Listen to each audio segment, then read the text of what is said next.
Лиманул мотор. Капец, там просто вот поток едут машины по тротуарам. Кошмар.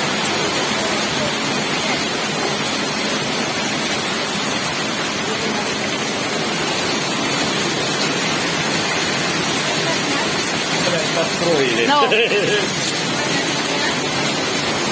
Рад, да.